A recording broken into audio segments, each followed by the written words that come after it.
Ben, siguruhin natin na hindi tayo mauubusan ng stocks ha. Parang mas mabilis ang benta natin ng balloons ngayon kaysa last year eh. Sayang naman kung may gusto pang bumili tapos wala na tayong maibigay. Ayan ka na naman, Ate Lay. Nagpapakanagar ka na naman. Huwag kang mag-alala. Marami pa ito. At pag kinailangan, kukuha pa ako sa bahay. Yun na nga eh. Hihintayin mo pang kumonti ng gusto itong andito bago ka kukuha sa bahay. Baka malagay tayo sa alanganin yan. Sayang ang mawawalang benta. Ang bilis lang naman mag-tricycle para kumuha ng panibagong stock eh. Ang lapit lang ng bahay oh. Pagdating mo sa bahay, mag-i-empake ka pa ng dadalhin mo rito. Matatagalan din yun. Nakapak na dun yung backup stock natin kagabi pa. Ako pa, laging handa. Kailan ba ako sumemplang sa mga project natin? Oo na. Alam ko, ikaw na ang pinakamagaling na partner ko sa trabaho. Para namang merong pang iba, dadalawa lang talaga tayo. Wala akong choice. Pareho tayong walang choice, ate. Sa hirap at ginawa, kahit ano pong mangyari. Tayong dalawa lang talaga. Kahit nagger ka pa, basta walang iwanan. Sinabi mo yan ha? Pangahawakan ko yan. Sisingilin talaga kita. Hindi mo na ako kailangang singilin, ate. Pangangatawanan ko yan kahit kailan. Kahit saan. Ay sus! Ang sweet talaga ni Bunso. Akala mo ang bait-bait eh. Pero alam ko naman yan. Ako rin syempre. Never kitang iiwanan no? Kahit palagi kitang gustong tirisin dahil ang hilig mo akong pikunin. Sino ba naman kasi ang pipikunin ko? Alam nga namang sina daddy at mami. Eh di doon na lang talaga ako malalagot.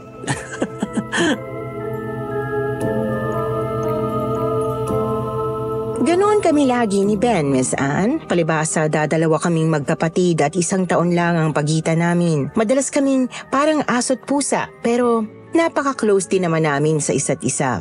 Katulad ng dati, napakasaya ng fiesta sa aming bayan. Siguradong maganda na naman ang benta naming magkapatid dito sa aming booth sa plaza. Iba't ibang klase ng balloons ang binibenta namin. Hindi lang yung mga ordinaryong lobo na karaniwang nakikita ninyo. May binibenta rin kaming mga espesyal na lobong katulad ng mga ginagamit sa mga event. Kaya naman, laging stand out ang aming booth tuwing fiesta. Noong fiestang yun, taong 2000, 21 years old ako at 20 naman si Ben. Kaka-graduate niya lang sa college. Pareho kaming doon nag-aral ng business management sa kolehiyo sa aming bayan. Yon ang pinili naming kurso dahil kami ang magmamana at magpapalakad ng catering business ng aming mga magulang na sinamahan na rin ng event decorating and styling services. Sina mommy at daddy ang nakatutok sa catering habang kami naman ni Ben ang nakatoka sa decorating and styling. Tuwing fiesta, lagi talaga kaming nagbebenta ng special balloons sa isang booth sa plaza. Ganon din tuwing may tiyangge pag Disyembre. Liban sa dagdag kita, bahagi na rin yon ng aming advertising. Kahit kilala na yung aming business ng mga taga-roon sa bayan, marami rin namang mga dayo mula sa mga katabing bayan na pwedeng makadiskubre sa amin at maging kliyente. Kaya naman kasama ng bawat binibenta naming balloon ang calling card at leaflet ng aming catering and event decorating and styling business. Hindi namin akalain nakakaiba sa lahat ang makikilala naming kliyente sa fiesta ng taong 2000.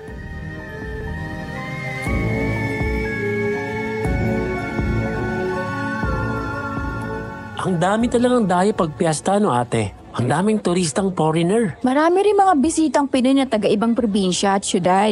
Summer kasi. Naghahanap talaga ang mga tao ng mapapasyalan. Ate, may matronong nakatingin dito oh. Parang attracted sa balloons natin. Bihis na bihis, mukhang mayaman. Pero hindi ko namumukhaan. Hindi yata taga rito yun sa atin. Oo nga, naka-red lipstick pa. Gandahan natin ang pagngiti, Ben. Ngiting pang image model. Ngiting pang billboard na nga tong ginawa ko eh. Ayan oh. Effective, malapit na siya. Mukhang potential client din ito sa catering and styling natin, ate. Umayos ka, Ben. Hello?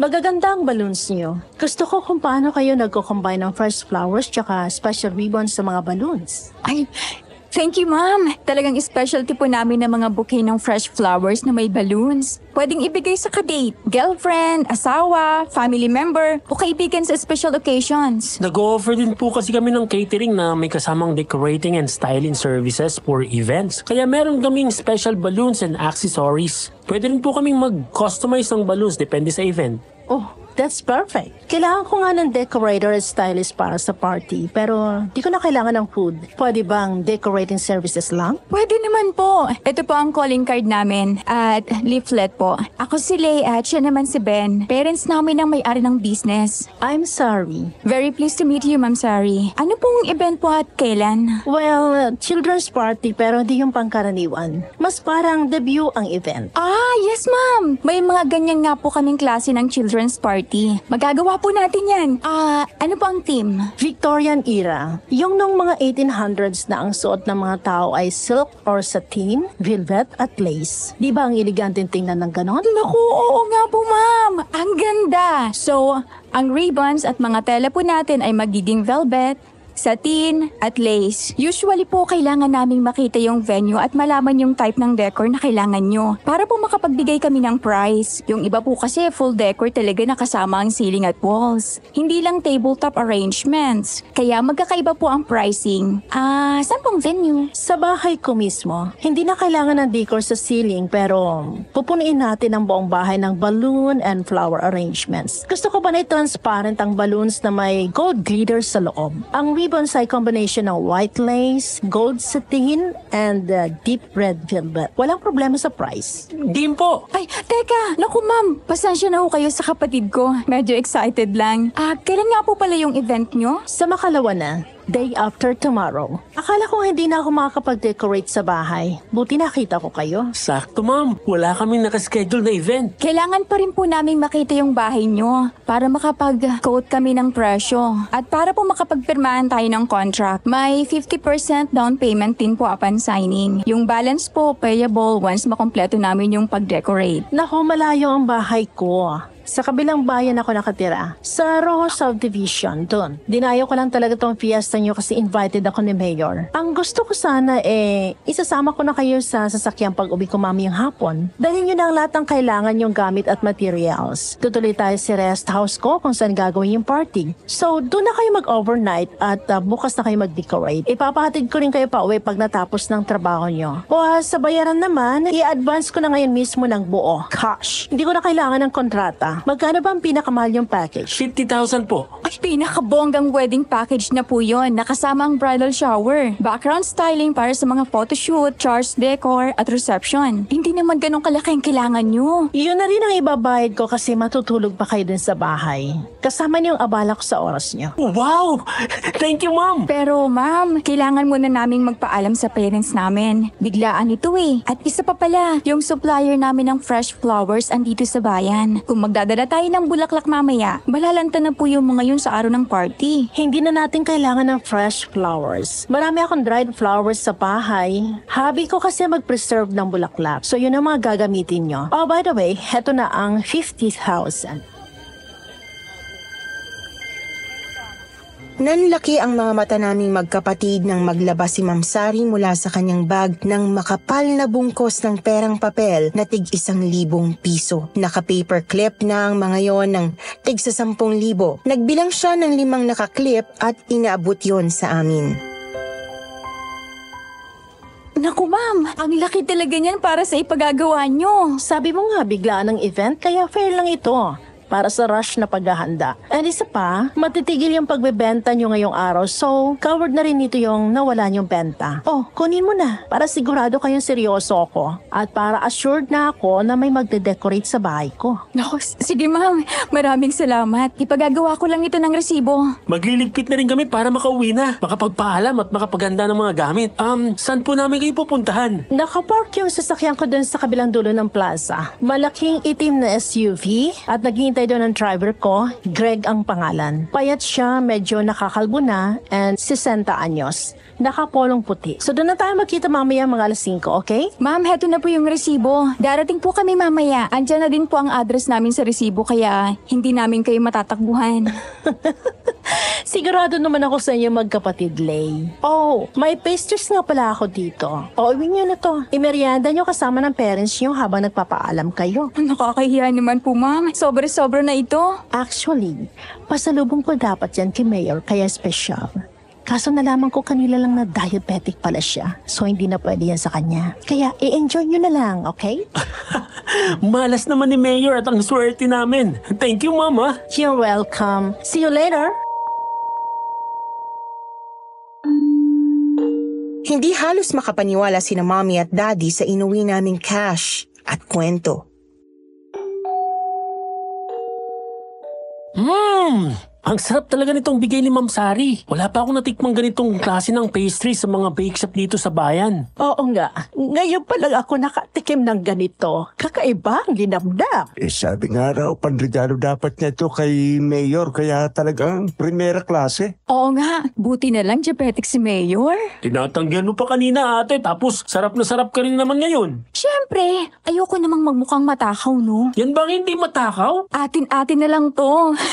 At saka, hindi lang naman ako nasasarapan ha. Lahat naman tayo. Ubus nga agad oh. Tilalakad na kami mamaya, Daddy, Mami. Sige, total kaibigan at kumbinado ni Mayor yan si Ma'am Sari. Saka kilalang exclusive subdivision sa kabilang bayan yung tinitirhan niya. Panatag naman ang loob ko na hindi man loloko yan. Paano ba niya tayo maloloko kung binayaran na agad ng cash yung servisyon di pa nga nyo nagagawa? Abay kung tutuusin, siya pa nga ang tumaya sa atin gayon di niya pa kayo lubos na kilala. Sabi lang po niya, magaan ang loob niya sa aming magkapatid. Parang masaya raw kaming kasama. Ang galing po namin kumuha ng kliyente, no? Ayan! Nagbuhat na ng bangko!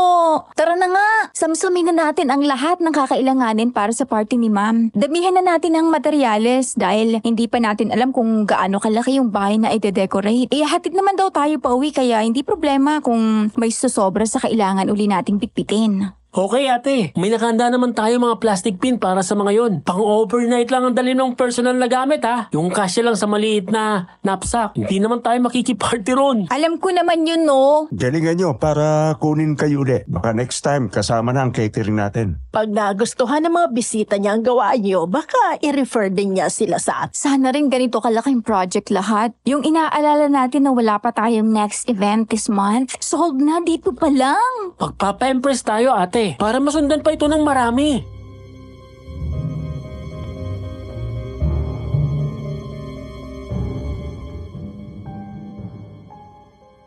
Hinatid kami ng 2 tricycle sa lugar na binili ni Ma'am Sari. May nakaparada nga roon na malaking itim na SUV. Wala itong katabing ibang sasakyan. Wala ring ibang tao sa gawing yon dahil nasa kabilang dulo ng plaza ang sentro ng activities ng fiesta.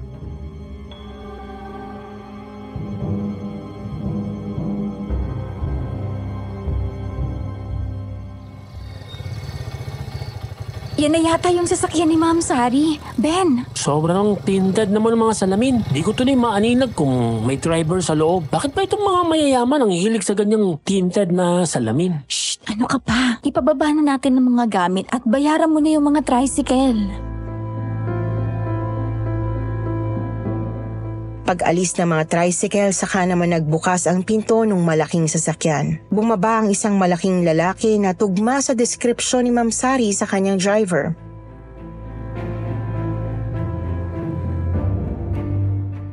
Kayo ba sina Lay at Ben? Opo, kayo ba si Manong Greg? Ako nga. Pasensya na kayo, naidlip ako. Pinaabang nga kayo sa akin eh. Kararating lang po namin. Ganun ba? Sige, ikakarga ko na ito kung makadala ninyo. Tulungan ko na po kayo, Manong. Ay, sus, para ito lang eh. Huwag na, kaya ko na to.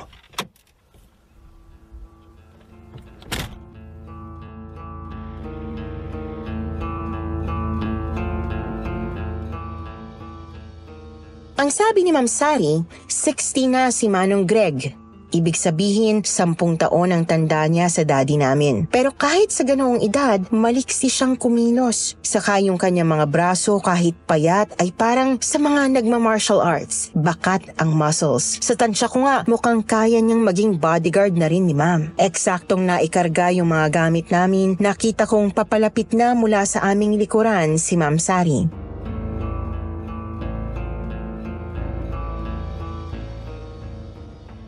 Very good. Andito na kayo. Lumakad na tayo.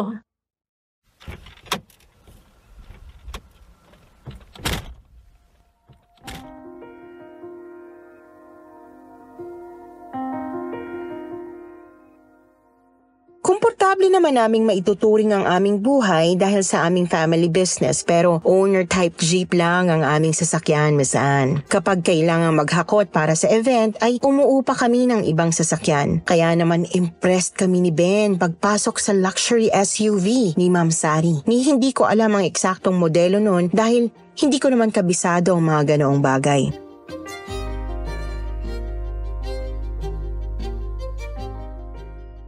Wow, ma'am. Ang lambot ng leather nitong upuan ng sasakyan. Parang balat ng baby. Ang sarap haplusin, ano? Pasensya na kayo, ma'am. Napaghahalatang hindi kami sanay sa ganitong klase ng sasakyan. Pero ang sarap nga talaga rito. Ang sarap sumandal at mag-relax. Ang bango-bango pa. By the way, may ibang pastries naman ako rito na ipapatikim ko sa inyo. Kasama rin ito dapat sa ibibigay ko kay Mayor eh. Kailangan makain na to habang fresh pa. Bukas hindi na ganun kasarap. Oh, siya, kain kayo. Naku, ma'am, hindi ba bawal kumain dito sa loob ng sasakyan nyo? Baka maggalat lang kami, nakakahiya.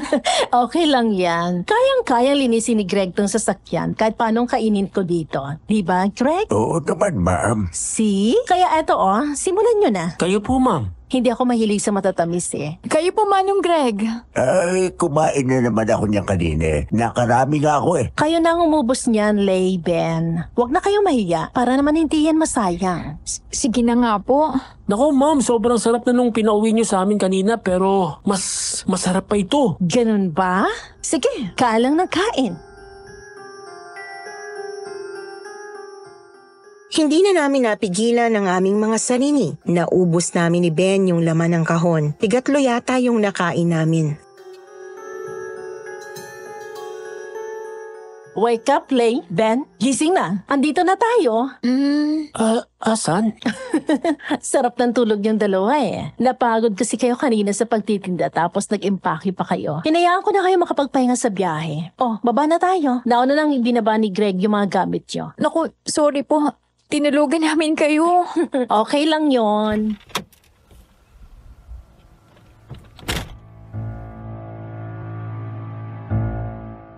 Laking gulat ko sa pag-ibis namin ng sasakyan. Gabi na, tiningnan ko ang aking relo. 7:00 pa lang pala. Bakit parang ang lalim na ng gabi? Mabilis talagang dumilim dito.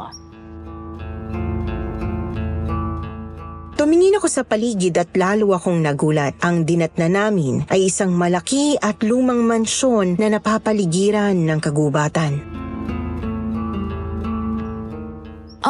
Ma'am Sari, Row Subdivision pa rin po ba ito? Sa pagkakaalam ko kasi nasa sentro yun ng bayan. Bakit may gubat at walang kapitbahay? Hindi ito yung Rojo Subdivision. Yung main residence ko yung nasa Rojo Subdivision. Ito naman, rest house ko dito sa bundok. Di ba sabi ko nga, dito yung party? Dito nga pala. Di ko alam kung bakit nawala sa isip ko yun. Naku, pasensya na po. Naramdaman kong parang nanginig ang aking kalamnan, Miss Anne. Hindi lang dahil napakalamig ng hangin doon sa itaas ng bundok, kundi para akong biglang kinabahan. Napahalukip-kip ako, napakadilim ng kakahuyan sa paligid. Kahit ang buwan at mga bituin ay hindi nagbibigay ng liwanag. Nakatago sila sa makakapal na ulap sa madilim na langit. Ang tanging liwanag ay galing sa mga ilaw na parang nakaspotlight sa harapan ng mansyon. Kaya naman kitang-kita ito. Angat na angat. Mukhang haunted house.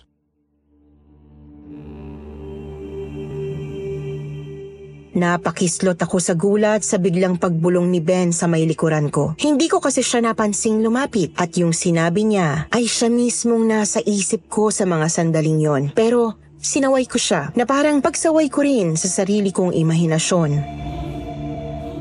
Shh, tumikil ka na. Ano ka pa? Nakakahiya. Nagsasabi lang ako ng totoo. Mukha naman talagang haunted house yung mansyon. Lumang-luma na tapos stilong sinauna pa. Parang panahon pa ng Kastila. Apinin mo ate, nawiwirdohan ka rin oh. Ancestral house ito ng pamilya ko. Minana pa namin mula sa mga ninuno. Kaya kahit may bahay akong tinitirahan sa Rojo Subdivision, hindi ko to binibitawan. Andito rin ang minana namin mga antik na bagay mula sa aming mga ninuno. Parang museum po pala ito. Parang ganun na nga. Nang medyo napalayo sa amin sa paglalakad si Ma'am Sari, muling bumulong sa akin si Ben. May mali talaga dito, ate. Bakit pinili niyang dito gawin ng children's party? Hindi bagay. Matutuwa ba ang mga bata sa ganitong lumang bahay at antikong mga gamit? Ay, Diyos ko! Grabe naman ang timing ng kulog na yan. Nakakagulat. Mukhang uulan ng malakas. Mabuti at dito na tayo. Kakaiba ah. Summer na summer, biglang ganito ang panahon. Madalas na ibang panahon sa lugar na ito. Naku, kung magtuloy-tuloy ang ulan, hindi kaya mahirapang pumanik ng bundok ang mga bisita nyo? Hindi problema yon. Exclusive party ito.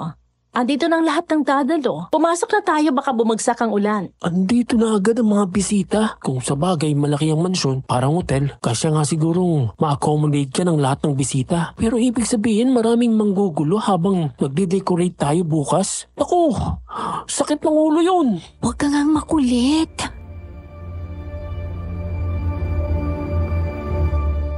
Pagbukas ni Ma'am Sari sa malaki at mabigat na front door, sumabay naman ang muling pagkulog na may kasunod na kidlat. Madilim pa ang salas pagbukas ng pinto, pero nang sumagitsit ang kidlat, napamulagat ako sa aking nakita. Pagkarami-raming bata na naroon sa dilim, mula sanggol hanggang mga 2 years old, nakatitig lahat sa amin. Ano yan? Binuksan ni Ma'am Sari ang ilaw at mas nakita naming mabuti ang nasa salas. Baby dolls? Ang dami nila! Manika lang pala. Akala ko mga tiyanak. Ben!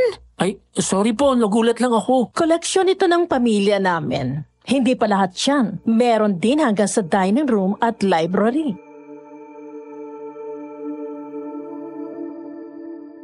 Talagang punong-puno yung malawak na salas ng mga manika. Merong shelves sa mga dingding kung saan sila nakahilera. Nakaupo yung parang mga toddlers na ang edad. Nakahigaan naman sa kanya-kanyang maliliit na kutsyon yung mga parang sanggol. May mga manika ring nasa mga sofa na nakakalat sa kabuuan ng salas. Life-size silang lahat. Hindi ko sila mabilang. At marami pang araw sa iba't ibang bahagi ng mansyon.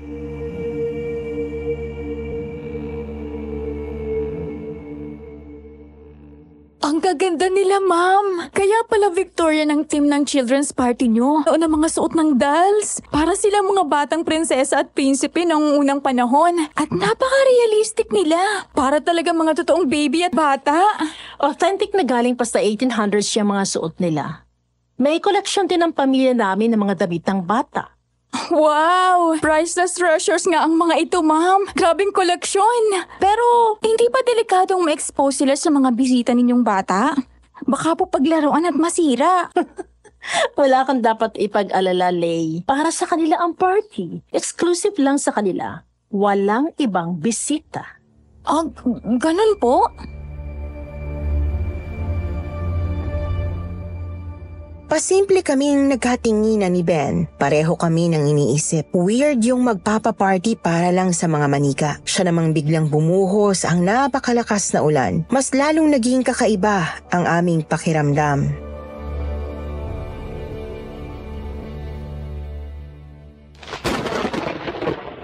Ayun ang ulan. Ang sarap pakinggan, ano? Lalo na dito sa bundok. Oo nga po, ma'am. Masarap pakinggan. Maya-maya lang maghahapunan na tayo. Naghahanda lang si Greg ng pagkain. Pumili kayo ng tig-isang kwarto sa second floor. Akin naman yung buong third floor, okay? Share na lang po kami ni ate ng kwarto, Ma'am Sari. Matatakutin kasi itong ate ko pag nasa ibang bahay eh.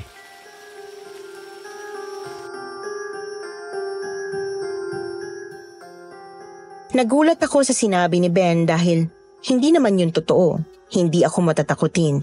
Pero hindi na ako kumontra. Naisip ko na baka siya ang hindi komportable sa bahay na yon.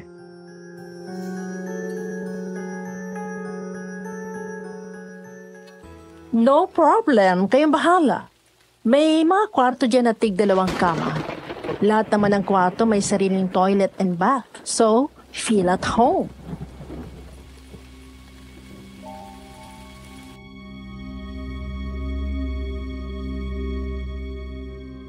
Si Ben ang pumili ng kwarto namin. Yung unang kwarto pag-akyat ng hagdan ang pinili niya. Agad niyang nilak ang pinto pagpasok namin at hinila niya ako sa bahagi ng silid na pinakamalayo sa pinto.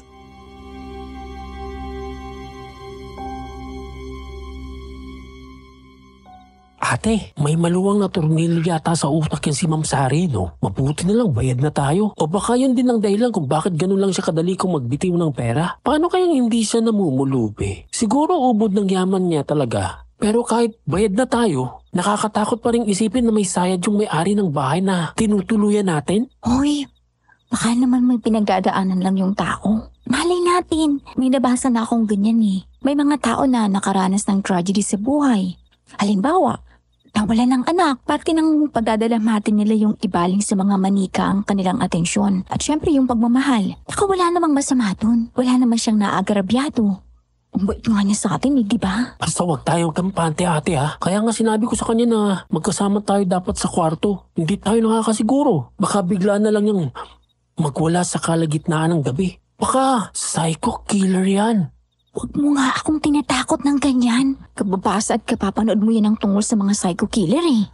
True crime yung mga yun, kaya nangyari talaga. Hindi kathang isip lang, kaya mabuti ng alerto tayo. Hindi tayo pwedeng maging kampante lang. Nasa itaas pa naman tayo ng bundok. Wala nga silang kapitbahay, oh. Eh, sino tutulong sa atin? Ay, bahala ka na nga. Basta, huwag kang magpapalata dyan sa mga suspetya mo ha. Baka magalit si ma'am at lalo tayo mabulilyaso. Basta gawin natin ang maayos ang trabaho natin para maaga nating matapos bukas at maihatid agad tayo pa uwi. Kita mo na, nagmamadali ka na rin makauwi. Kinakabahan ka rin dito, no? Napapakiramdaman kita. Kanina pa. Aminin mo na kasi, ate. Ay, naku, ewan ko sa'yo. Kahit kailan ang kulit mong kausap. Sabay kaming nagulat ni Ben kahit mahina lang yung katok. Ayan, tingnan mo. Para tuloy tayong guilty dahil sa pinag-uusapan natin. Pagbukas ko ng pinto, si Manong Greg ang naroon. Baba na kayo. Nakahanda ng hapunan. Ah, sige ho. Salamat. Bago kami sumunod kay Manong Greg, binulungan ko si Ben at pinandilatan pa. Behave.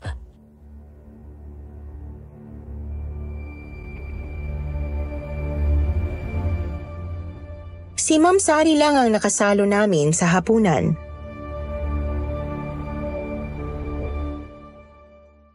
Steak ang inihanda ni Greg. Masarap yan. Upo na kayo. Thank you po.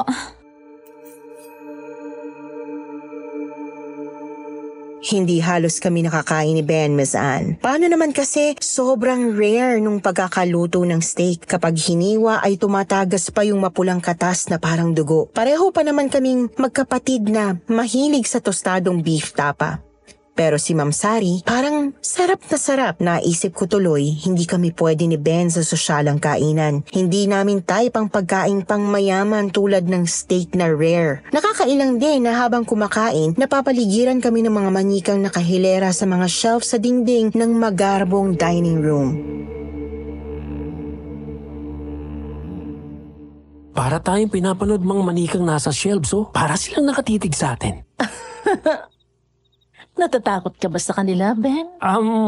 Hindi naman po, ma'am. Napansin ko lang. Actually, kung wala kayo rito, sila ang nakaupo sa mga silya nitong dining table. Namimili ako sa kanila ng makakasalo ko. Everyone gets their turn. Hinahati ko ang aking atensyon sa kanilang lahat para walang magtampo. Ang swerte nila. Parang kokonti ang kinain nyo.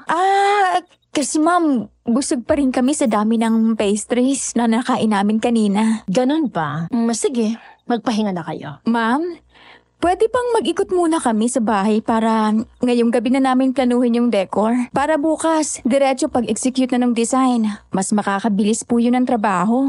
Sige, kung di pa kayo pagod. Mauna na akong papanhik. Sige po. Ate, sana pinagpabukas na natin to. Kinikilabutan talaga ako sa mga manikang to eh. Parang sinusundan tayo ng mga mata nila oh. Akala ko ba gusto mo makatapos agad bukas? Kaya nga sinisimulan ko na ngayon. Huwag ka kasi nag-i-imagine ng kung ano-ano. May ganyan talagang disenyo ng mga manika. Gaya ng mga painting na parang nakatingin pabalik sa'yo. Kahit saang anggulo mo tingnan. Basta ibang pakiramdam ko sa mga to. May something nakakaiba sa kanila. Naninindig ang balahibo ko. Ay nako, tulungan mo na lang kaya akong mag-conceptualize ng balloon arrangement. Dapat nakadistribute yung balloon sa mga dolls. Oh, saan natin ipupwesto yung pinakamalaking arrangement? Focus muna sa trabaho, pwede ba?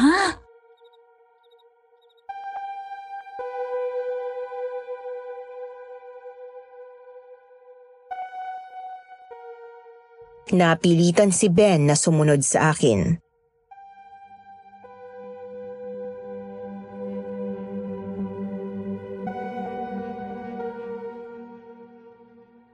O sige, okay na ate. As usual, ikaw ang masusunod. Puntahan natin lahat ng rooms na pinapadecorate sa atin. Mag-sketch tayo ng design at maglista ng materials para sa bawat room.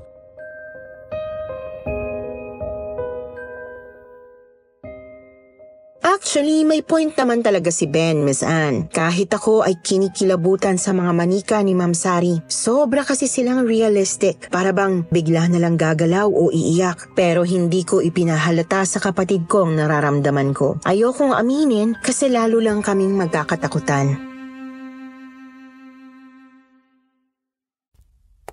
Oh, last room na yata to. Siguro, eto yung library ate.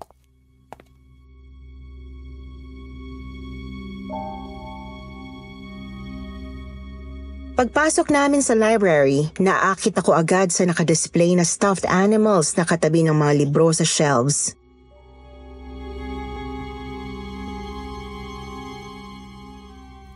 Uy, stuffed toys naman ang mga nandito. Ang cute nila, oh. Tingnan mo, Ben, oh. Ganito yung gusto kong aso. Mga Shih Tzu. Tsaka itong mga Chihuahua. Ang liliit nila, oh. At ito naman, oh. Mga Persian cat. May mga name tag pa sila, oh. Ate, bakit kamukha sila ng mga pet na karga ni Ma'am Sari dito sa pictures niya? Tingnan mo, oh. Ito mga naka-frame sa dingding. Tiningnan ko ang tinuturo ni Ben. Totoo nga, kamukha nung bawat pet na karga ni Ma'am ang bawat stuffed toy. Ay, bongga! May nabasa na rin akong ganito eh. Pwede kang magpagawa ng stuffed toy na kamukha ng pet mo. Magpapadala ka lang ng picture. Syempre, sobrang mahal. Pangmayaman lang eh. Siguro namatay na itong mga pet niya kaya nagpagawa siya ng remembrance sa bawat isa. Ang sweet! Napansin kong ini-inspeksyon ni Ben ng mas malapitan yung stuffed toys. Ang galing ng quality, di ba? Hindi tulad ng mga ordinaryong stuffed toys. Kayang-kaya yung mga totoong hayop. Hindi sila stuffed toys, ate. Totoong mga hayop sila. Anong hindi stuffed toys? Siyempre, mukha nga silang totoo mga hayop dahil ganun yung ginagaya nila. Totoong hayop talaga sila, ate. Sila mismo yung mga pets ni Ma'am Sari. Ano? Taxidermy ang tawag sa ganito. Nakapanood ako ng documentary tungkol dito nung college. Pinipreserve yung balat at balahibo ng hayop pero inaalis yung lamang loob at kalamnan. Pinapalitan yung loob ng stuffing para bumalik yung original na forma. Tapos, dinidisplay ng ganito. Ha? Ibig mong sabihin, panay mga patay na hayop ang mga yan? Nakakakilabot naman. Hinaplos-haplos ko pa. Bakit naman gugustuhin ni Ma'am na maging ganyan yung mga bangkay ng mga alaga niya? Sabi ko na sa'yo, ate. Iba talagang takbo ng pag-iisip niya. Napaka-morbid. Mangolekta ba naman ng mga patay na hayop? Ay nako, hayaan na nga natin. Wala naman tayong pakialam kahit gaano pa ka-weird ang trip niya eh. Halika, maghuhugas muna ako ng kamay. Nakakadiri. Pero babalik pa tayo rito para mag-sketch ha. Kailangan pa rin nating i-decorate yung library. Sa kusina ako naghugas ng kamay. Nagsabon ako ng maigi pero parang hindi maalis sa isip ko yung kilabot sa paghaplos ng bangkay ng patay na hayop. Kailangan kong ibaling sa ibang bagay ang aking isip.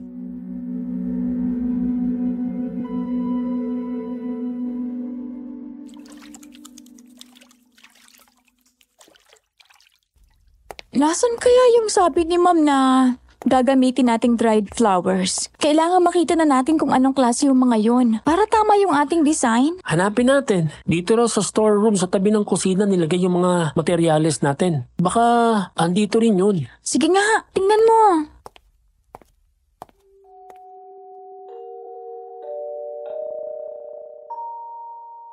Binuksan ni Ben yung pinto na nasa gilid ng kusina.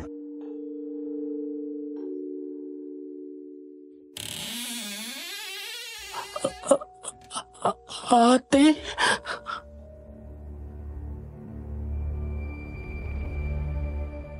Lumapit ako sa nakabukas na pinto. Sinundan ko ang tingin ni Ben. May mga mesa sa loob ng silid. Sa ibabaw ng mesang pinakamalapit sa pinto, may nakatihayang parang hayop na hiniwa at binuksan ng dibdib hanggang tiyan. Pero walang dugo na tumutulo. Parang wala na itong laman loob. Nahintakutan ako kahit hindi pa gaanong malinaw sa akin kung ano ang nakikita ko.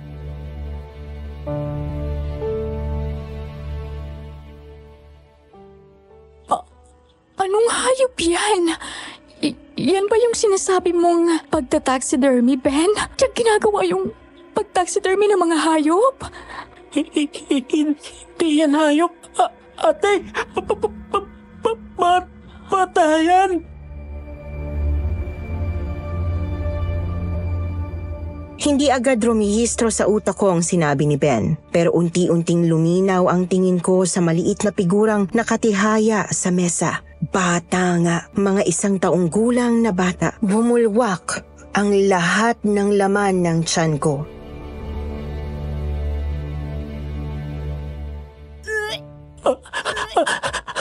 Ate!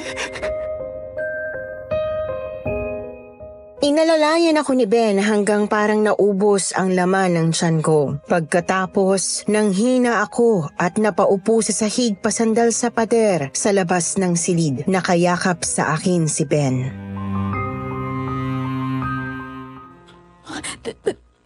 Tama ka nga, Ben. Mga psycho killers ka nakatira rito. Oo, ate. Yung kinakala nating mga manika. Ganyan pala nila ginagawa. Mga bangkay yun ng mga totoong baby at bata. Para pala itong musalayo ng mga bangkay ng bata at sanggol. Iyon yung mga nakapaligid sa atin. Taxidermy ng mga bangkay ang mga manika. Diyos ko!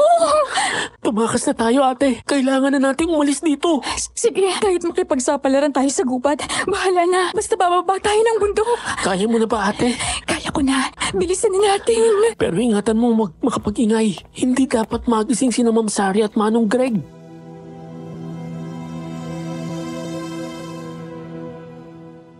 Maingat na naghanap kami ni Ben ng malalabasan. Sa muling pagdaan namin sa tabi ng mga malamanikang bangkay ay ayoko na silang tingnan. Takot na takot at diring-diri ako sa kanila pero awang-awa rin. Para bang humihingi sila ng tulong pero wala na kaming magawa. Kahit sarili naming kaligtasan, wala pang ang kasiguruhan. Wala talaga tayong malalabasan natin. Ang kakapal ng mga padlock sa mga pinto at may rehas ang lahat ng bintana. Wala tayong madadaanan. Ganito na lang, Ben. Linisin natin yung sinuka ko sa kusina. Magkunwari tayo na wala tayong nakita, ha? Wala tayong alam. Tapusin na lang natin yung trabaho para maaga pa bukas. Makapagpahatid na tayo pa uwi. Sorry talaga, ate. Ako yung katat na tanggapin tong project na to eh. Kasalanan ko to. Ano ka ba? Pareho natin tinanggap ang trabahong to, Ben. Wala kang kasalanan. Makakaligtas tayo. Manalig tayo. Basta walang iwanan, ha? Basta magkasama tayo. Mabuksan lang ang pinto bukas, ate. Gagawa ko ng paraan. Kaya ko si Manong Greg. Kukunin ko ang susi ng sasakyan. Mukhang malakas siya, Ben. Kahit matanda na. Isa pa, baka may baril siya. Ayoko mapahamak ka lalo. Pag di nila tayo pinayagang makauwi, wala tayong choice kundi lumaban, ate. Hindi nyo gugustuhin manlaban.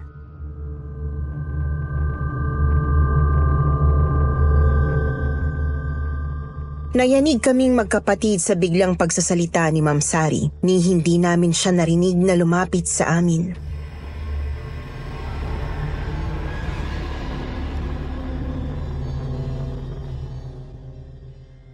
Huwag kayong mag-alala. Hindi ko naman balak na saktan kayo. Pero alam ko ang tinitirhan ng mga magulang nyo, kaya huwag din sana kayong padalos-dalos. Please, walang kinalaman ng parents namin. Huwag niyo silang idamay. Nasa inyo yan. Kung magtatrabaho kayo ng maayos, magkakasundo tayo. Gagawin namin ng maayos yung pag-decorate para sa party nyo. Hindi lang para sa party ang kailangan kong serbisyo mula sa inyong magkapatid. Mas long term. Nakita ko na very artistic kayong dalawa. Magkakatulad tayo, mga artist. Gusto ko ng tulad nyo na tutulong sa akin sa ginagawa kong taxidermy. It's an art form. Tutulong? Ma'am, hindi namin kaya yun. Nonsense! Of course kakayanin nyo. Just think of your parents.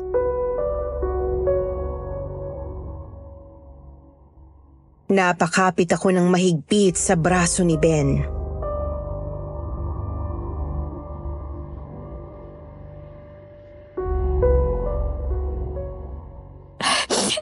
Sige, gagawin namin. Basta huwag niyo sasaktan ng mga magulang namin. Mangako kayo. Sure, tara sa aking workroom at ipapakita ko sa inyo ang ginagawa ko.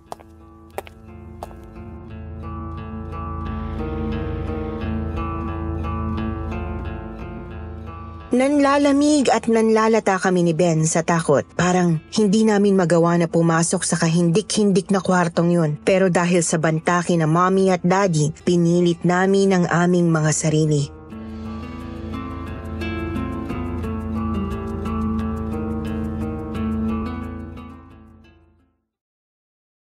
Ganito ko ginagawa ang aking mga masterpiece.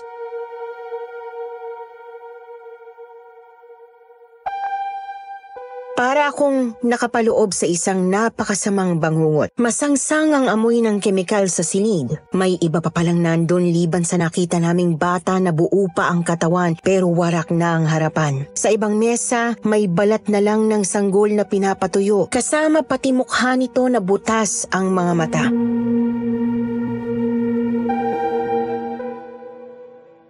Yan ang aking mga kasalukuyang ongoing projects. Yang isa, sinisimulan ko pa lang. Ito namang isa, malapit nang matapos ang pagtutuyo. Pag completely dry na, papahiran ko ng lubricant para lumambot uli yung balat na tulad ng buhay na baby. At pagkatapos, saka ko ilalapat sa ginawa kong silicone mold at tatahiin. At saka lalagyan ng artificial na mga mata. Yung final touch ang pagbibihis. Andito naman sa freezer ang mga susunod na project ko.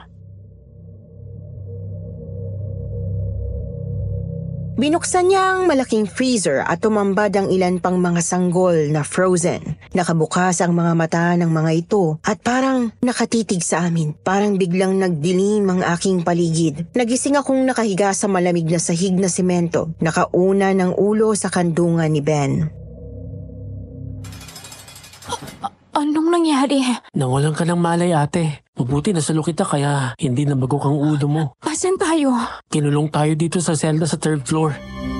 Napaupo ako bigla. Hala, hindi ko sinasadyang mahimatay. Pinipilit ko nga na makayanan lahat ng yun eh. Makapuntahan nila si Mami at Daddy Ben. Hindi siguro. Sabi niya, ipagpapatuloy daw natin bukas eh. Expected naman siguro niya yung naging reaction mo. Halos mahilo rin nga ako kanina. Ano ba to, Ben?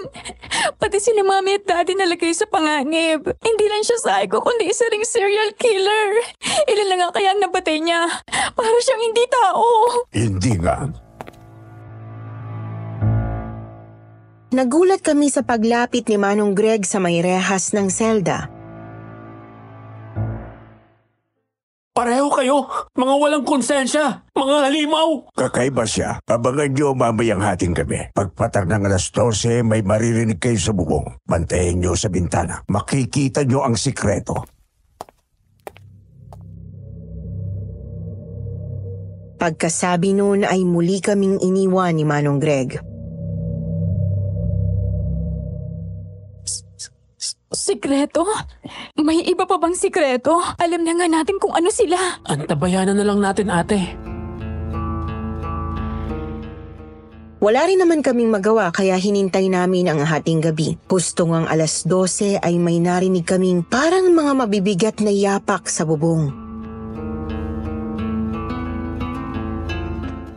Yun na yata. Tayo na sa bintana.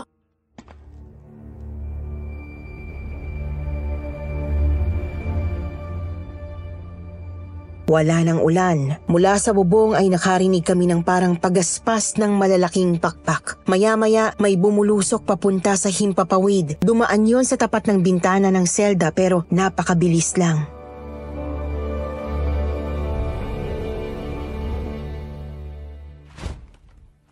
Ano yan? Higanting ibon? Pero mas parang higanting panike. Malaki pa sa tao. Ben, yun yata yung tinatawag na aswang. Aswang? Totoo ba yung aswang? Oo, aswang. Isa siyang aswang. Nagbalik si Manong Greg sa may rehas ng selda. Ngayong alam niyo na ang sikreto ni Ma'am Sari. Alam mo na pala kung ano siya. Pinagsisilbihan mo pa. Aswang ka rin ba? Hindi, pareho lang tayo. Paano tayo magiging pareho? Kasabot kayo sa pagkuha sa amin. Kung hindi ko siya susundin, papatayin niya ang pamilya ko tulad ng pagbabanta niya sa mga magulang niyo. Kaya okay lang sa inyo na madamay kami. Pwede tayong magtulungan.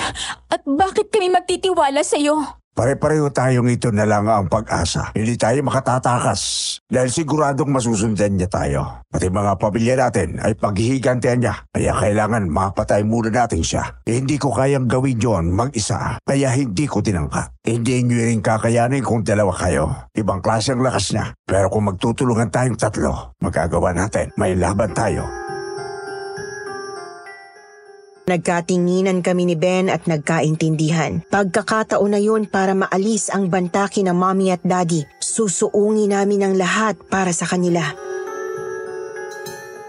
Sige, anong gagawin natin? May plano ba kayo?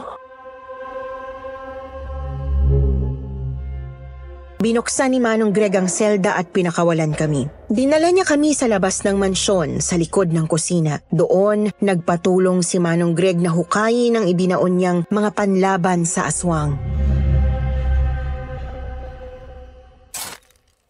Paano nyo naipon at naitago mga to nang hindi niya nalalaman? Sa tagal ng panahon ng paninilbihan ko sa kanya, naging kampante na siya. Minsan, inuutusan niya akong bumili ng kung ano-ano sa bayan nang hindi siya kasama. Sa mga pagluwas ko, unti-unti kong nabili ang mga ito at naitago. Umasa ako na balang araw, makakatagpo rin ako nang makakatulong ko para patayin siya. Ano-ano po itong mga nasa sako? Itak, buntot pagi, at sibat na gawa sa kawayan. Ito ang gagamitin natin sa pagpatay sa aswang? Kailangan siyang saksakin ng itak sa pinakagitna ng likod. Yun lang ang papatay sa kanya. Pero mahirap gawin yon. Para magawa ko yung kailangan mahati muna ang kanyang atensyon. Doon kayo tutulong sa akin. Atakihin niyo siya ng buntot pagi at saksakin ng sibat na kawayan sa ibang parte ng katawan. Nang makuha namin ang mga armas na nakabalot sa sako, muli kaming pumasok sa mansyon. Bakit hindi tayo sa labas mag-abang? Din dahil sa kanya yon, mas madali siyang makakapagmaniobra at makamatakasan pa tayo. Dito sa loob, makukorner natin siya.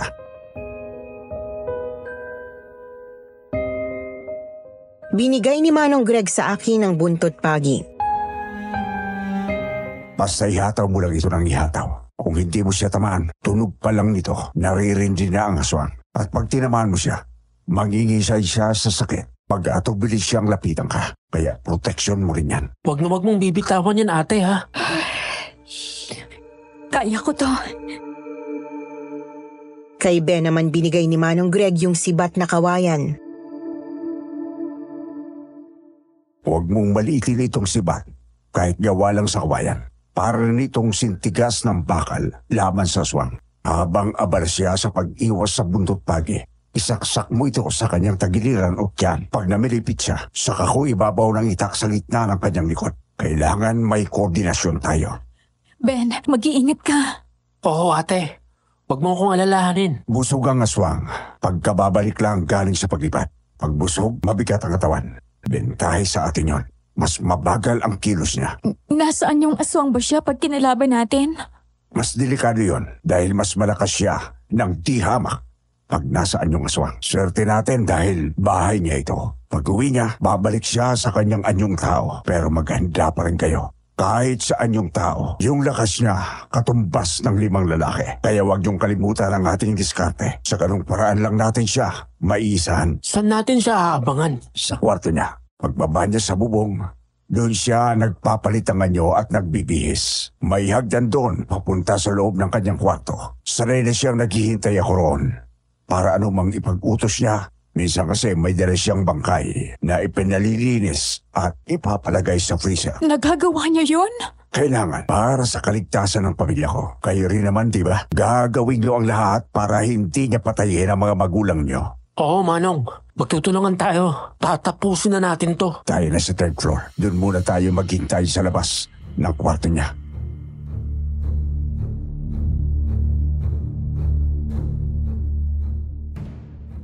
Matagal din kaming naghintay. Hindi ko alam kung gusto kong madaliin o pabagalin ng oras, pero determinado kong lumaban.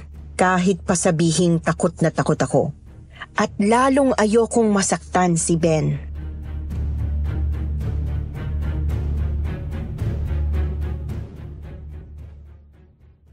Alas 4 na.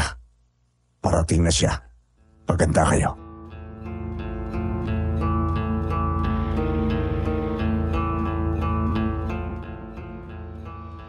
Maya-maya nga lang nakarinig kami ng kalampag sa bubong. Sumenya si Manong Greg na huwag kaming mag-ingay at siya muna ang papasok sa kwarto. Sinadya ni Manong na iwan na may awang ang pinto para marinig namin ang nangyayari at madali kaming makasunod sa loob.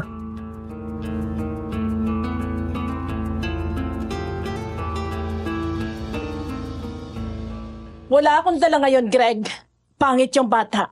Hindi bagay i-display. Iniwan ko na lang naggutay-gutay sa gubat. Napakinabangan pa ng mga kaibigan kong aso.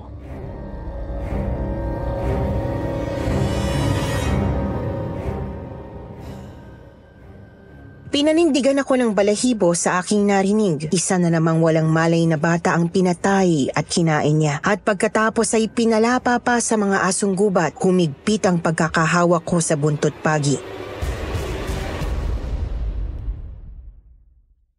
Greg, may itinatago ka ba sa likod mo?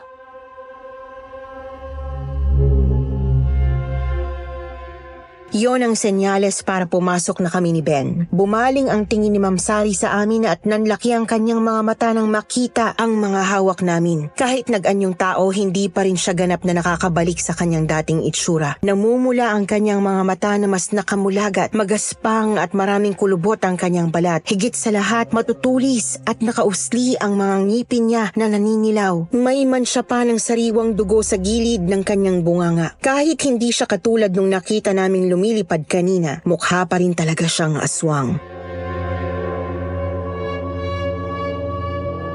Ano ito? Pinakawalan mo sila, Greg? Pagkakaisahan niyo ako? Akala niyo kaya niyo ako? Ha? Si Manong Greg ang unang hinarap ng aswang. Hindi pwede yun dahil kailangang talikuran niya si Manong para masaksak siya sa likod. Ubos lakas kong hinataw ang buntot pagi. Harapin mo kami! Halimaw ka!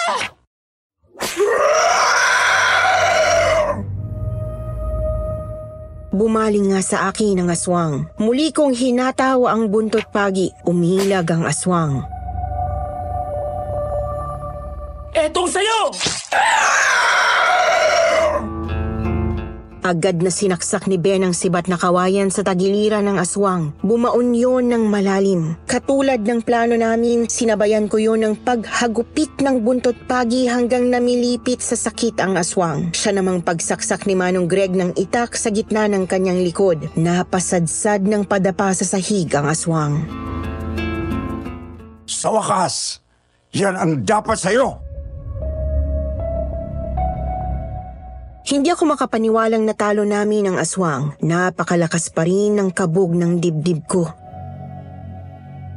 Tiyan na kayo, umalis na tayo. Tara ate, bumaba na tayo.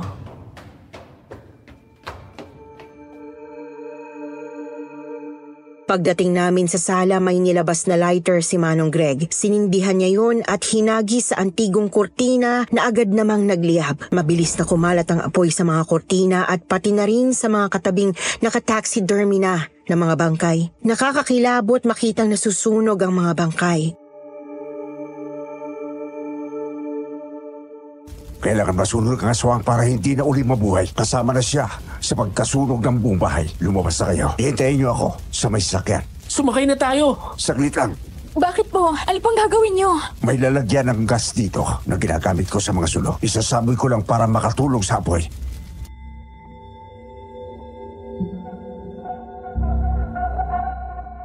Kasunod lang din naming lumabas ng bahay si Manong Greg. Kinuha niya ang galon ng gas mula sa likod ng mansyon at isinaboy sa harap nito. Lalong lumaki ang apoy. Sa kabila nun, kitang-kita namin nang biglang sumugod palabas ng mansyon yung aswang. Ben, hindi natin napatay ang aswang. Bakit buhay pa siya? At paano siya nakaiwas sa apoy? Nakatusok pa sa katawan niya ang sibat at itak. Pero ate, tingnan mo yung itak. Nakalihis mula sa pinakagitna ng likod niya. Kaya siguro hindi siya natuluyan. Hindi naasinta ni Manong Greg.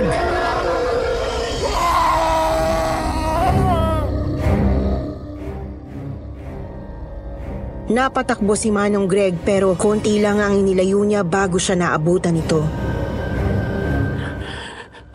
Dito ka sa likod ko, ate! Akin na yung hawak mong buntot, pagi! Noon ko lang namalaya na dala ko pa pala ang buntot pagi. Binigay ko yon kay Ben. Gagawin kong lahat para ipagtanggol ka, ate! Sagipin mo rin ang sarili mo, Ben! Gamitin mo ang buntot pagi! Sinagpang ng aswang sa leeg si Manong Greg. Alam naming kami na ang susunod niyang atakihin. Katapusan na yata namin. Ben! Mahal na mahal kita! Mahal na mahal din kita, ate! Lalaban tayo!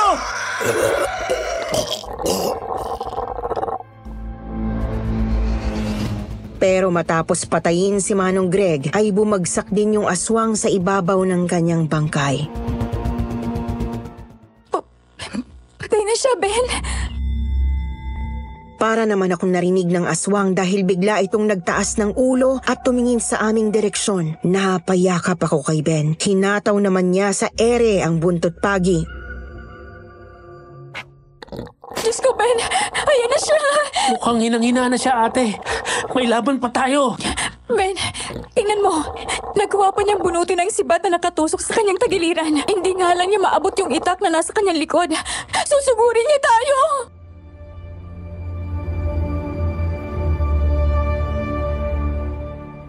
Pero nalugmok siyang muli, Miss Anne. Nakita naming hirap na siyang kumilos. At sa halip na kami ang pagbalingan, ginamit niya ang natitira niyang lakas para pasuray-suray na tumakbo papasok sa gubat. Siguro dahil nagsisimula ng lumiwanag ang langit sa madaling araw at natakot din siya sa buntot pagi.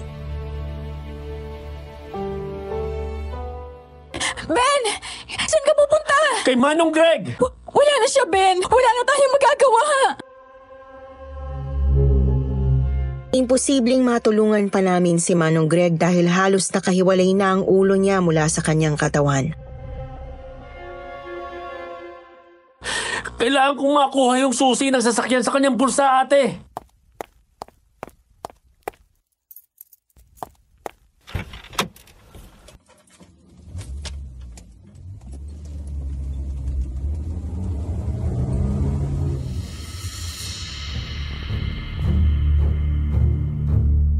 Mabuti na lang marunong magmaneho si Ben ng aming owner jeep. Sa kabilang banda, hindi niya gamay ang pagmamaneho ng SUV. Makipot na daang putikan lang ang pababa mula sa mansyon.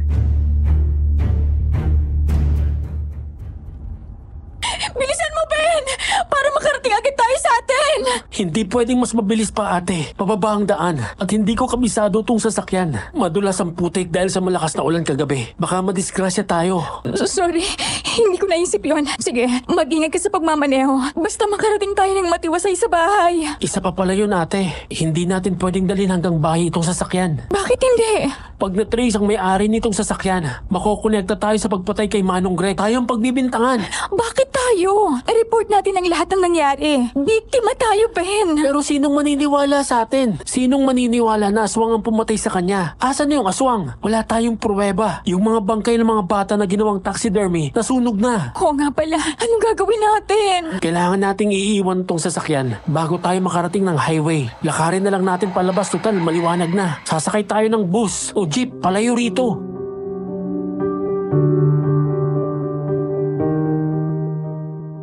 Ganun na nga ang ginawa naming magkapatid. Mabuti at may nakita kaming pakete ng wet wipes sa sasakyan at nagamit namin yun upang linisan ang mga dugo at dumi mula sa aming katawan. Hindi na halata ang pinagdaanan namin. Binagtas namin ang papunta sa mas malaking kalsada. Hindi naman pala highway yon.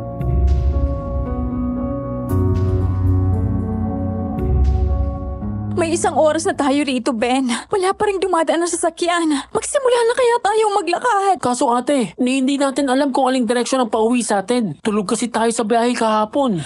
Oo nga pala.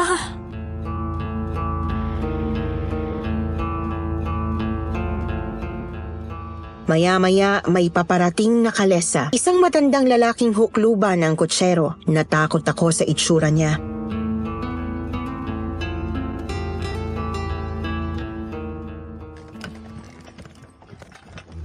Ayan, magtanong tayo sa matanda. Ben, baka kasamahan niya nung aswang.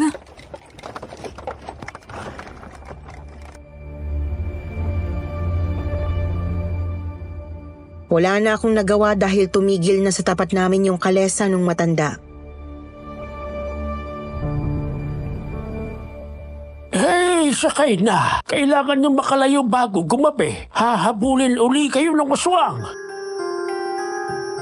Napahigpit ako ng kapit sa braso ni Ben. Bakit alam nitong matanda ang tungkol sa amin?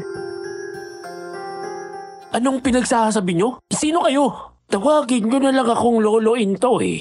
Naaamoy ko sa inyo ang dugo ng aswang dahil buhay pa kayo. Ibig sabihin, nasaktan nyo siya ng matindi kaya hindi niya kayo napatay. Pero hindi nyo rin siya napatay. Nararamdaman kong buhay pa siya. Nararamdaman ninyo siya? Maraming taong ko nang kinakalaban ng aswang na yan. Kaya sensitibo ang pakiramdam ko sa kanya. Bihasa ako sa paglaban sa mga nilalang ng kasamaan at kadiliman. Sakay na! At mamayang hapon pa ang daan dito ng bus. Ihahatid ko na kayo sa terminal. Saan ba kayo uuwi?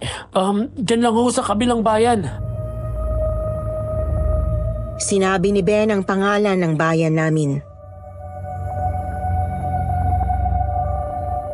Nako, hindi sa kabilang bayan yon. Napakalayo pala ng pinagkunan sa inyo ng aswang. Itinawid pa kayo ng 2 probinsya. 2 probinsya po? Pero saglit lang kami nagbiyahe. Akala nyo lang yon. Malamang pinatulog kayo. May pinakain pa sa inyo. Meron nga po. At nakatulog nga kami. Hindi bale. Makakauwi pa rin kayo. May bus doon sa terminal na abot doon sa probinsya nyo. Ano yun? Alagayan ng aswang. Malamang minamanmanan kayo.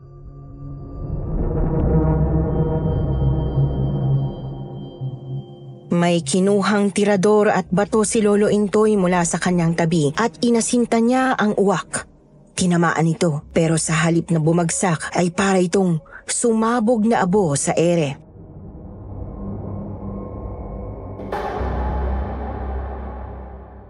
Anong nangyari? Bakit ganun? May kontraswang yung bato na ginamit ko. Patagal lang patay ang uwak na yon at binuhay lang ng aswang para gamitin kaya nagkaganon. Kapag ganyang mahina ang aswang, yung mga alaga niya ang pinakakawalan niya para magmanman at sumalakay. Tayo na kayo para makalayo tayo kaagad.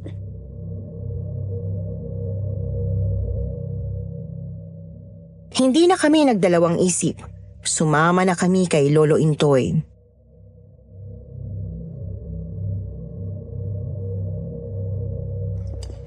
Ibaba niyo ang mga tabing sa paligid ng kalesa. Okay lang po. Hindi naman mainit yung araw. Mas mahangin kapag ganito. Hindi proteksyon lang laban sa araw ang mga tabing na yan, Ineng. Nalaman namin kung ano ang tinutukoy ni Lolo Intoy nang marinig namin mula sa himpapawid ang tunog na ngayoy marami ng uwak. Dali-dali kaming nagtulungan ni Ben para ibaba at itali ang parang blinds na yari sa kawayan sa tatlong gilid ng kalesa. May mga benditadong palaspas yan. Gamitin nyo laban sa mga uwak na makakapasok. Kinuha namin ang tinutukoy ni Lolo Intoy. Tig-isa kami ni Ben ng palaspas. Lolo, binitiwan yung kabayo. Baka madisgrasya tayo. Huwag kang mag-alala, Ineng. Sanay si Gabo na makipagsagupaan sa mga kampon ng kadiliman. Alam niya ang kanyang gagawin. Hindi niya tayo ipapahamak. Yung mga uwak na hindi tinatamaan ni Lolo Intoy ay patuloy na nagpapaikot-ikot sa paligid ng kalesa. May iilan pang nakapasok. Mabisa yung mga benditadong palaspas. Bawat uwak na nakakapasok sa kalesa ay nagiging abo kapag napalo namin nung palaspas. Sa wakas ay naubos din sila. Diyos ko, akala ko wala nang katapusan. Huwag kayong kampante. Kahit makauwi kayo, susundan pa rin kayo ng aswang kung saan kayo kinuha nito. Hanggat maaari, pag-uwi nyo ay iwan nyo na agad ang lugar na yon. Huwag na kayong magpagabi ron. Tumawid kayo ng dagat para hindi kayo masundan. Hindi niya talaga kami titigilan. Mas lalo ngayon na nagawa nyo siyang saktan. Tulad ng ipinangako niya, inihatid kami ni Lolo Intoy sa terminal ng bus. Hayaan nyo, patuloy kong sisikapin na mabuksay ang aswang na yan. Pero tulad ng sinabi ko, huwag kayong kampante. Tandaan nyo ang mga piling ko. Opo, maraming salamat po. Mag-iingat po kayo. Ipagdarasal namin lagi ang kaligtasan nyo.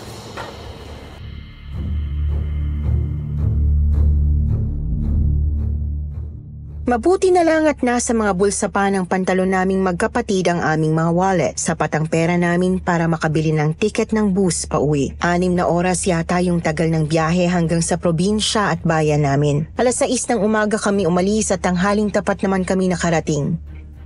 Hindi pa rin namin maipaliwanag kung paanong umalis kami noon ng 5:00 ng hapon at nakarating sa mansyon ng 7:00 ng gabi. Nang makarating kami ng bahay, sinalubong kami ng napakahigpit na yakap ng nag-aalala naming mga magulang. Mga anak ko! Okay lang ba kayo?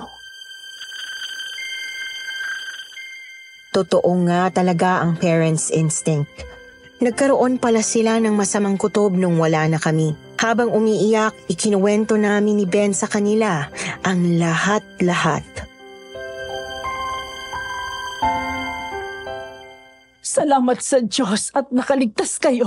May nalagay yung aswang na yun sa pinakain niya sa atin nung nagpaalam kayo. Para kami na-hypnotismo kaya kami napapayag ng daddy niyo. Kinabukasan pagkagising. Para naman kaming naalimpungatan. Bigla kami nag-alala kasi hindi nga pala namin alam ang buong pangalan at address ng taong sinamahan niyo. Naalala namin yung sabi niyo na kaibigan siya ni Mayor. Kaya pinutang ko agad si Mayor. Wala naman daw siyang kilala na Sari. Nakiusap ako na tawagan niya yung Mayor sa kabilang bayan para alamin kung may residenteng Sari sa Rojo Division doon. Nagpacheck yung Mayor sa asosasyon ng mga residente pero wala raw. Pati yung 2 tricycle driver na naghatid sa inyo, tinanong ko. Nagbabaka sakali ako na natandaan nila yung plate number ng sakyan na pinuntahan nyo. Kaso hindi raw nila naisip tingnan. Sabi sa amin, hindi raw kayo pwedeng ituring na missing persons dahil voluntaryo kayong sumama sa kung sino man yon at hindi na kayo minor de edad. Hindi namin alam kung saan kayo hahanapin. Wala kaming nagawa kundi magdasal na hindi kayo mapahamak. Na sana ay paranoid lang kami at nagde-decorate lang talaga kayo para sa isang party. Pero hindi pala. Mommy, Daddy, buhay pa yung aswang. Sugatan lang siya kaya umatras. Pero hindi natin alam kung gaano siya kabilis gagaling. Kaya umalis na tayo rito, please. Matitrace niya tayo rito.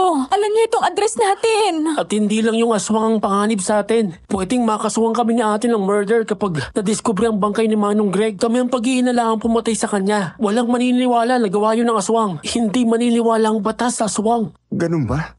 O sige, ayusin natin ang paglipat sa ibang lugar. Hindi pwedeng ipagpabukas pa, Daddy. Sabi nga ni Lolo Intoy, hindi na tayo dapat magpagabi pa rito. Kailangan din nating tumawid ng dagat. May flight pa tayong mahahabol. Kung nanganganib ang buhay nating lahat, kumilos tayo. Wala naman tayong kontratang mabibitin sa catering. Paano itong bahay? At mga gamit natin? Emergency naman to. Ipakiusap natin kina paring Vic at Marindina ang pagpapaimpake ng may iwan nating mga gamit at magpapadala nun sa atin. Pati na rin pagbebenta nitong bahay at lupa at sasakyan.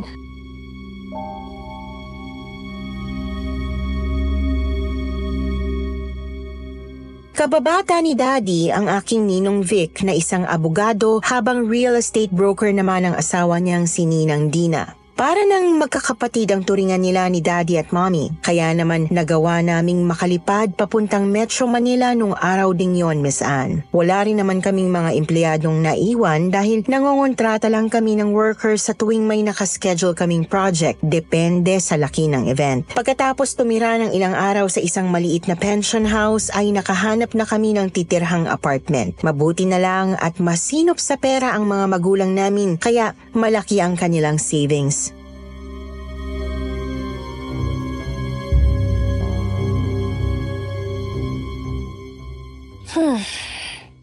Wala rin pala tayong napala doon sa 50,000 na ibinayad ng sari na yon.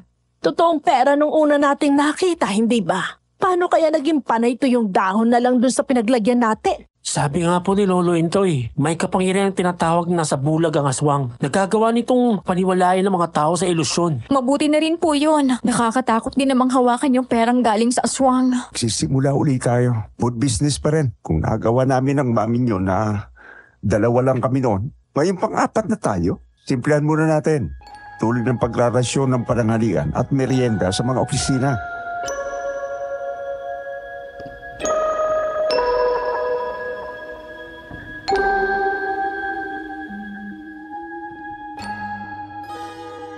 Mula roon, Miss Ann, lumagurin kami at ngayon ay nag-ooperate na ng ilang employee canteens. Wala nang bonggang events pero mas masarap gawin dahil nabibigyan namin ng masarap at masusustansyang pagkain ang mga ordinaryong empleyado sa abot kayang halaga. Pagkaraan ng 25 years, hindi na namin alam kung natagpuan ba ang bangkay ni Manong Greg pero ayaw naming maging kampante. Kaya naman iniba ko ang lahat ng pangalan ng tao at lugar dito sa aking sulat. Mahirap nang mapagbintangan. Kung walang nakadiskubre sa katawan ni Manong Greg, malamang ay doon na yun nabulok sa itaas ng bundok. Ni hindi nalaman ng kanyang pamilya ang kanyang sinapit. Kung buhay pa yung aswang, sana lang ay hindi nito pinaghigantihan ang pamilya ni Manong Greg. Hindi rin namin alam kung hinahanap pa kami ng aswang. Sa loob ng 25 years dito sa Metro Manila ay wala kaming naramdaman. Pero hindi kami bumabalik doon sa probinsya. Takot na takot pa rin kami. Sakaling buhay pa siya, sana'y napatay na siya ni Lolo Intoy. May trauma pa rin kami ni Ben sa mga manika at kahit sa balloons na naging daan para masangkot kami sa aswang na yon. Pareho na kaming pamilyado at malalaki na ang mga anak namin pero nung maliliit pa sila ay never namin silang binilhan ng mga manikang kamukha nung koleksyon ng aswang. Hindi rin kami bumibili ng balloons kapag birthday ng mga bata. Binabawi na lang namin sa ibang pinagkakainteresan nila. Isa pang naging epekto sa amin ni Ben ay ang mahigpit na pagbibilin sa aming mga anak na huwag sasama o makikipag-usap man lang sa estranghero. Pinapaalala pa rin namin ito kahit teenagers na silang magpipinsan ngayon. Oo nga't estranghero rin si Lolo Intoy nung tinulungan niya kami pero isang malaking sugal din yung ginawa naming pagsama sa kanya. Mabuti na lang at nasa panig siya ng liwanag. Sa mga tagapakinig, Miss Ann, sana'y ituro nyo rin po ito sa inyong mga anak o kapatid bago may mangyaring masama sa kanila. Mabuti na ang nag-iingat. Maraming salamat po.